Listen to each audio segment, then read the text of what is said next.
Welcome to There's No Place Like Home, the radio show coming to you on WRXB 1590 AM and Pinellas County Connection TV. This program is presented to you as an opportunity to hear information that can help you fulfill the dream of owning your very own home. We also share information about upcoming special events and programs to help you enjoy the good life here in Pinellas County, as well as other items of interest. The sponsor of this program is the Housing Finance Authority of Pinellas County, which offers the First-Time Homebuyers Program, Your Key to Homeownership, helping people in Pinellas, Pasco, and Polk counties make their dreams of homeownership a reality. I'm Jane Merlin, your host for today's show, and my co-host Frank Bowman will be joining us again next time. Today's topic is going to be the home buying process. It's one of the largest purchases you will ever make, and there's a lot to know, a lot of details about buying your own home. We're going to discuss ways to make the process a little easier, so make sure you grab a pen and paper and take down some notes. Joining us in just a few moments is Carmen Lindberg, Program Administrator with Pinellas County Community Development. She's also a returning guest on No Place Like Home, and we always look forward to her very helpful and insightful information. Before we get to today's topic, I want to let you know about the county's First-Time Homebuyer Program for individuals in Pinellas, Pasco, and Polk counties who have never owned a home, have not owned a home in the last 3 years, or veterans. The Housing Finance Authority, or HFA, offers a low rate on its Home Key First mortgage, which is a 30-year fixed rate.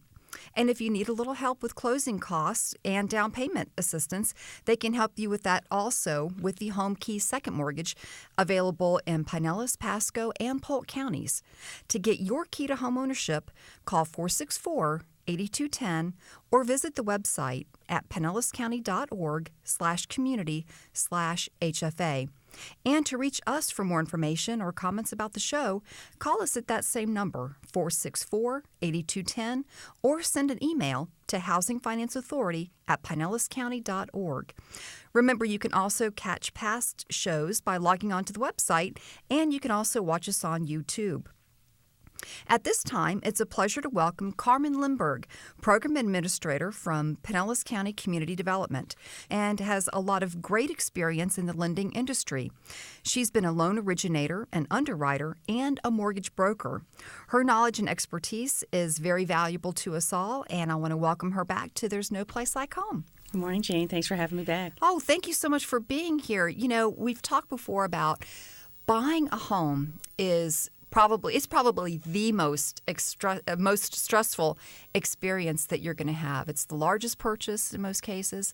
There's a lot that goes into it, and there's a lot of paperwork involved. And I just wonder, what is one of the first things that you can say to people that will kind of take off a little of the pressure that somebody might feel when trying to buy their first home?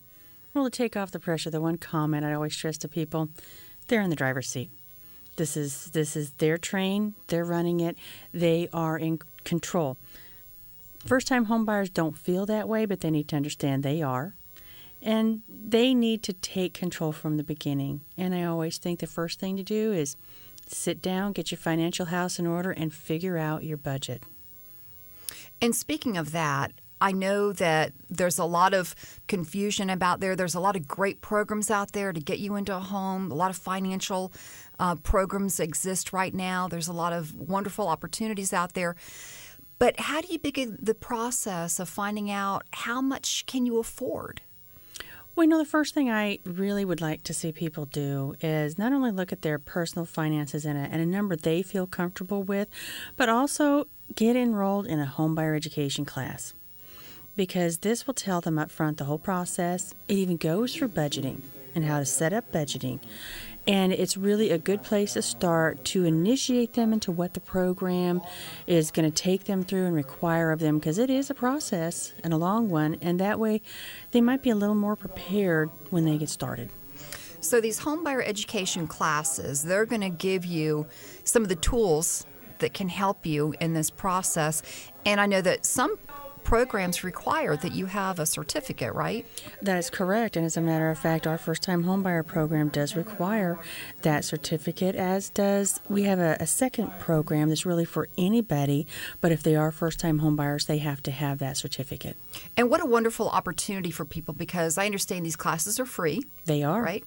So at no cost to you, just a little bit of time, you're going to gain a lot of excellent information about this process. What are some of the other key components to those classes that people might not think about? One of the biggest things that is a shocker for first-time home buyers is understanding that this is their home, this is their investment. They have to take care of it. They have to maintain it. There is no more calling a landlord if something breaks. They're going to be responsible for maintaining the inside, the outside, the roof, the yard, everything. And they need to understand that this isn't just a place you live. This is your home, and this is an investment that you can potentially pass down to your children. But you need to keep it in shape, in a good repair, in order for it to keep going and to keep being a good investment for you. And you know that you bring up a really good point, because for many people who are renting currently and maybe thinking about homeownership, the time is now to start thinking about, should I be a homeowner? Because not everybody necessarily wants or desires to be a homeowner, and that's perfectly fine. That's correct. And that is something that you really need to think about. If you have a job where you are traveling a lot, where you're never home, you're not going to be able to maintain a property, take care of the yard, you maybe really need to think about it before you buy that. Or if you have the financial wherewithal, be prepared to hire people to come in and take care of the home and the yard for you. Carmen, what advice can you give somebody who may be thinking that the time is getting close for them to become a homeowner, but they've had some credit issues? Well, again, starting with the homebuyer class, and then a lot of times through the homebuyer class, there's a lot of nonprofits out there that offer credit counseling, credit repair type classes, and they will help you work on getting your credit in line. Now, sometimes for some people, I have seen it take a year, year and a half, even 2 years, depending on the situation. But if you really want to buy a home and you want to move forward, that's a huge step. You need to have your credit in line. With the change in the economy that we've seen, there are some tighter credit restrictions that banks have now. They expect more of people as far as their credit goes. Many places now require a FICO score of 620. Some places will still let you go under that, but then you can expect that you have to have more down, and you may even pay a higher rate. And the FICO score, tell us a little bit more about that. What is that exactly? What does that mean? The FICO score is put together from the 3 major credit bureaus, and it's with regard to your history with credit. Now, this includes telephone, your cell phone bill is on there, your credit cards. If you have a car payment, that's going to be on there. Banking experience. If you have a overdraft protection on your checking account, that may well show up as an unsecured line of credit.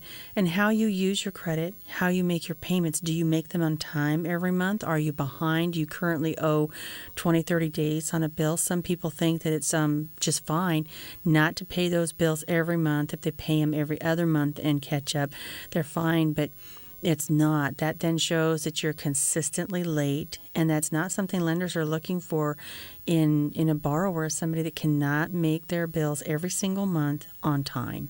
Well, and if you exceed that time, you're also going to get hit with a late charge. So now you're paying more for that credit. That's right, and you don't want to do that. Why waste money? You don't have to. Set yourself up on a budget that matches when your paychecks come through. If you get paid on the 1st and the 15th, you figure out what bills have to be paid on the 1st, what has to be paid on the 15th. If you get paid every other week, you set your budget up the same way. If you get paid weekly, that's how your budget is set up. Every week, these bills get paid, and it happens every single month that way. And you have to budget in for the unexpected. You have to make sure and budget in for if you want to go out for a dinner, if you want to go to a movie on occasionally. And you need to really write this down so you see it in front of you and you understand where your money is going every single month. And that's really a good first step in this process to really understand, what am I spending my money on right now, and how is my life going to change if I get into a mortgage? And that's true. And you can also, by taking the time to write this down, you can see, okay, well, maybe I'm spending $25 a week on my fancy coffee. Maybe because I want a home, it's worth it not to spend $25 a week on coffee. That's $100 a month on a fancy cup of coffee. You can buy a whole lot of cans of Folgers at home and get a whole lot more coffee than that. Make your coffee at home. Put that money aside in a savings account.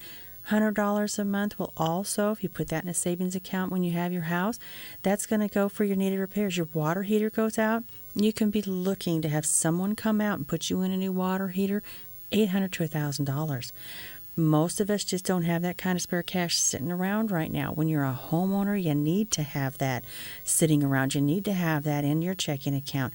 Your roof sprouts a leak, you got to get that fixed before it ruins your home. So these are the things you need to think about. You need to look at your budget, what you have to have, what you want to have, what your end goal is. Carmen, for those people who may not have a credit history yet, maybe they're just starting out and they don't own any credit cards, and maybe they don't even have a car payment. Maybe they've been able to do things on a cash basis, or maybe their parents have helped them. But for those people who are just starting out, maybe don't have that experience established in credit and don't have a credit score, can they still get a home? Yes, and what a lender's going to look at is called non-traditional credit. So they're going to go to your landlord, and they're going to ask for a payment history with your landlord. They're probably going to look for anywhere from 24 to 36 months. And they're going to ask your landlord, have they always made their rent on time? They're going to ask for a payment history if you pay the utilities there from, Progress Energy, TECO. They're going to also go ahead and ask for a payment history from the phone company, from your cable company. And that's what they're going to look at. Were you able to pay your rent and your utilities on time for an extended length of time? It takes looking at your credit a little differently at the lender, and it does require a little extra time, but that's fine. That's not a problem. If you've been able to work within your budget where you don't need any credit, that's not a bad thing. It is not a bad thing. That's a good thing. And it won't hurt you. It just takes a little bit more time to document this non-standard credit that way, but it's good. Now, just wanted to kind of go back a little bit and talk a little more about the homebuyer education classes. Where can a person find classes in their area? There's a couple of different ways to do it. On our website, which is, again, pinellascounty.org/community/HFA, on the left-hand side of the screen, you click on Home Buyer, and that drops down a menu, and you can see there's a place for classes, and you click on that, and it's going to show you some of the people that we deal with and their class schedules and when you can attend and their phone numbers. Another good resource is actually going to HUD.gov. Up in the menu bar, you're going to look under topics and you're going to pick Home Buyer. Once you click on Home Buyer, you're going to again see they actually have it listed there as credit counselors. You pick your state and then you pick your county. You put in your zip code, and it's going to give you all the HUD-approved people right around you that do these classes. And of course, if they're HUD approved, that's a good thing. Many people do require that it is a HUD approved class that you go to. So that's two very good resources for you. And we should also mention that there are some classes that are online for those who might not be able to make it to a class. But again, you probably want to make sure that that's a HUD approved online course, right? I think that is huge. The HUD approved classes have everything in them that you really need to know. And you need to make sure whatever program you're going through, wherever you are, that the online class is approved rather than a face-to-face class.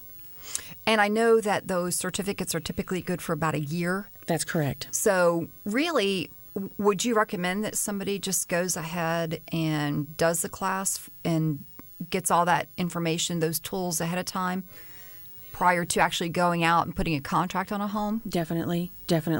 Once you get the contract on the home, things start moving so fast and you have so much coming at you. You got to do your pre-qualifications with the bank. You have to start getting your home inspections. You have to start performing to that contract. Just because you write the contract, there's a lot of things that you have to do to help move that along so that in your 45 days, you're ready to close. And really during that time, you have so much to do. The last thing you need to be doing is trying to take a class. This class is going to help you know what that whole process is going to be so that you're not in shock and numb and totally overwhelmed. And probably make it a lot more of an enjoyable experience from the get-go. I think so, because then you're not so stressed out about it. Carmen, tell us about realtors. Using a realtor, how do you pick one if you don't already know a realtor? Here's what I strongly recommend. First, start with your friends and family. Ask them, they own a house. Did you go through a realtor? Did you like your realtor? Who'd you use? If you're not satisfied with that circle, move on to your coworkers. Did you buy a house? Did you use a realtor? Who did you use? How did you like them? Then meet the realtor. It's so important that you get along with your realtor and that you can talk to your realtor. That realtor is going to be working for you, and that is really something I want to stress here. The realtor works for you. They need to help you. Yes, they get paid for this service. They get paid through the closing of the home, but the main goal here is to help you find a house and get a legal and correct contract written. And that is what a realtor does, is they make sure that contract is written and is correct. But if you start with a realtor and you don't like that, and things aren't going right, you're not communicating, they're showing you houses that aren't what you want, you need to get a new realtor. And you should never, ever be afraid to do that. This realtor isn't working for you, doesn't return your calls, doesn't show you houses when you need to go see them. Fire them. Fire them. You have no obligation to them. Fire them. Find someone who's going to work for you and get you a home that you want and help you find a home that has the features you want. Mm-hmm. Great advice. You mentioned a little bit earlier, you referenced home inspections. Yes, I did. When does that come in the process, and why are those so important? After you sign the contract, and all the contracts that are written now, there is a paragraph in there that deals specifically with the home inspection. And some people might want to would think, oh, I'll just waive the home inspection. I strongly recommend against that. If you have your home inspection done and you find something that you didn't see when you did your walk around and it's really detrimental to you, you want to be able to get out of that contract. It's so important. I went out to a house and I didn't realize what bad shape that the roof was in, the soffits were in, and I missed a crack in the foundation, a bad crack. The home inspector showed me all of this, and the house had been prettied up, and it covered a lot of these things that I didn't see when I did my walkthrough. I didn't buy the house. I was looking at having to put immediately a new roof. All the soffits were rotted out. They had new paint put on them. He put his finger up there, stuck his finger right through them, and showed me that they had tried to patch this crack in the foundation, and it wasn't the normal cracks, the stair-step cracks that you get in the blocks. It was a horizontal crack, which means there is a foundation problem. That home inspector showed all of that to me, and I got out of my contract. So you were really able to avoid a very, very expensive headache. Yes, I was, and that's why I really recommend people do it. I mean, I know a lot of these things to look for, and I missed it. And I had a home inspection one time when I was buying a condominium, and the home inspector was able to point out some things to me that I was comfortable with, and they were future expenditures that I was going to have. But circumstances were such that I was able to make plans for that. Exactly. And not only that, I got a copy of the report. Yep. That noted everything, all the goods and the could be improves, all of those things. Plus, I also got a wonderful book about home improvement and home repair that was has been a phenomenal resource that I have to this day. Oh, that's wonderful. And I have met some really great home inspectors around this area, and I know I had them PDF me. The report came with all the nice pictures, the reports, everything. And that's really what you want. That's what you need, because that is something that if you buy that house, that's something you want to keep with your house files in perpetuity. Mm-hmm. It's a wonderful thing to, you're so busy when you're buying the house, 2 years from now, you might forget all these little things he pointed out, but then things start showing up. You can flip back through that report and go, oh yeah, I did know about this. Yeah, I needed to deal with this or plan ahead. It's really a very useful tool. And it's also really good to keep your receipts of all the repairs that you've made and kind of document everything that you've done in the home, isn't it? Well, that's another thing I wanted to bring up. So many people, if you've never owned a home, you don't realize when you buy a home, you need to keep everything. From your closing, you need to keep all your paperwork from when you buy the house, because you need that paperwork when you file your first year's taxes, and you need the HUD settlement statement from the purchase of the home when you sell that home. So start a file that says the house, put everything in there. You want to keep all of your receipts, because those come into play when you sell your house with all the improvements that you've done on them. Just keep everything in one file. And some of my house files over the years, when I've stayed in the houses for a long time, they're pretty fat files. But you know what? I have everything there. And when I go to sell the house, I have all my HUD ones. I have everything to give to my accountant. No problem. So make sure that you keep all of that paper in one place all together forever. Talked about getting the realtor, a home inspection, and let's move on to the lending side. How do you pick a lender? There's so many out there. Well, that's a two-pronged process and very two different things. If you go through the first-time home buyer program through the Housing Finance Authority, we actually work with a specific list of lenders.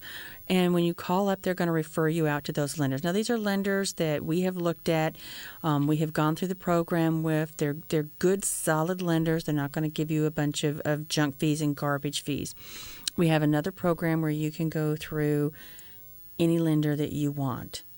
It's a similar process to when you're looking for your realtor. Start talking to your family, start talking to your friends, find out who they went through, who they had a bad experience with, who they had a good experience with. I tell people first thing they might want to think about is look where you have your checking account. Is it a credit union? Is it a bank? Do they do mortgages? If you already have a relationship with them, sometimes that's a really good place to start because they already know you a little bit. Start and talk to them. Watch the fees. Always ask everybody about what kind of fees are involved. Is there origination? Is there processing fees? Get a list of those fees. They know what those fees are. And get that up front. Do some comparison shopping. Those fees can vary by thousands of dollars. And so you need to look at that. There are some banks out there right now that do no origination fee. Origination fees are typically 1% of the purchase price of the house. So if you're buying a $100,000 home, that's $1,000. And if you go to a person that does not charge you that origination fee, that's $1,000 you just saved. That you could have in the bank or, use that for maybe an upcoming repair or something with the home. Exactly. Very good advice. Now, in addition to the mortgage, we have to think about property insurance. That was, I was just thinking about that, Jane, because I know that as a renter, some people do have renter's insurance. Mm-hmm. And so, if you have that agent or your car insurance company, talk to them, see if they do homeowner's insurance. And what I did when I went shopping for a house was I would go out, look at the house. If I thought that I might want to put an offer in on it, I called my insurance agent up and I said, here's the house I'm looking at. Here's the address. Work me up, what the coverage would be.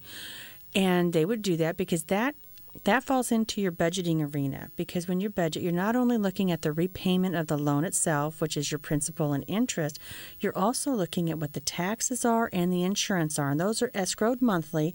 And so that makes your monthly expense go up. And insurance is expensive. I think you can probably count on anywhere from $1,200 to $1,800 depending on all your coverages. You got to have hurricane coverage here in Florida, and don't even think that you're going to skimp on that because if we get hit by a hurricane, You want to be able to fix your home. But there's different levels, different deductibles, and that you're going to talk about with your agent. And different companies at different times insure in different areas. And so they're going to run you quotes usually. I would find a good broker who actually has access to a lot of different companies and can get you quotes from several different companies at the same time so you can sit down and look at them side by side. Very, very good advice. We've talked a lot about all the different components of what goes into buying the home and the process and everything. And I think it's important to let people know that being a homeowner is a wonderful experience. I don't want to, I'm afraid that we might be scaring somebody, but it really is a wonderful experience to have your very own home, isn't it? I'll tell you what, I've owned homes off and on during my life, and I've been a renter off and on during my life. I'd 10 times rather be a homeowner. It's a great feeling to have your own home. For me, it's a sense of pride. I like to fix it up. I like to make the yard look nice. I like to keep the inside nice. It's a sense of pride. The tax benefit. And I happen to know you're a gardener, too. Yes, I am. I love to play in my gardens, and the house I bought doesn't look anything like it did when I bought it because I have been just massively changing everything around. And for me, there's just no better feeling. I really enjoy being a homeowner. I recommend it to everybody. I understand not everybody can do that, but I strongly recommend it. It's just a wonderful feeling. That's awesome. Now, I want to talk about a program that we have within community development, and that's the HIP program. Homebuyer Information Program, which I think is just a must-do for anybody who's thinking about buying a home. You can call that 464-8210, give them your email address. And what we do is we send out home buying tips, hurricane preparedness tips, because that really applies whether you're a renter or a homeowner. Mm-hmm. We also give you a heads up on any special programs we have coming out. Not only for purchases, but we also keep you up on our low-interest loans for home improvements, things like that. We have a couple new programs coming out right now we're going to be letting people know about, where we have our neighborhood stabilization homes are coming up to be put on the market. We're going to let you know about those homes, where they are, what the programs are. So as a member of our HIP program, you kind of get a personal heads up ahead of everybody else about what's going on. Kind of gives you your first the first opportunity to get involved in the programs, first one in the door. And there's no cost for that program. You just sign up and we send you stuff. And we are not spammers, by the way. We're very careful about sending useful information, not junk, things that we feel that people who are interested in home buying can really use. This is one membership you definitely want to be in. Exactly. Carmen, we've only got a moment left, but I want you to give us your final piece of advice for somebody who's listening that's kind of maybe on the fence about buying a home and they're a little bit timid about making that first step. Sit down and decide what your true goal is. Where do you want to be in 5 or 10 years? Do you still want to be renting, or you want to have a place of your own? Now's the time. Rates are incredibly low. House prices have dropped so much. I mean, yes, the economy is bad, but this is a really good benefit of a bad economy is rates and prices are low. Take advantage of it while you can, because things are going to turn around, and then you'll be in a really good spot. Well, that is excellent advice, Carmen. And again, we've talked on this show before about the importance of budgeting. That seems to be a recurring theme. It is. It's huge. It's always huge. But it's very important that we all do that. Thank you so much, Carmen, for joining us today, giving this wonderful information to those who are thinking about buying a home. It's my pleasure. I always like to be here, and people are always welcome to call me at the office. I'm more than happy to help. Thank you so much. Carmen Lindberg, Pinellas County Community Development. We also want to thank our friends here at Pinellas County Communications Department and WRXB 1590 AM. Be sure to join us next month for another informative program. I can't believe we're already out of time. It just goes so fast. I'm Jane Merlin. Frank Bowman will be joining me again next time. Thanks for tuning in, and remember, there's no place like home.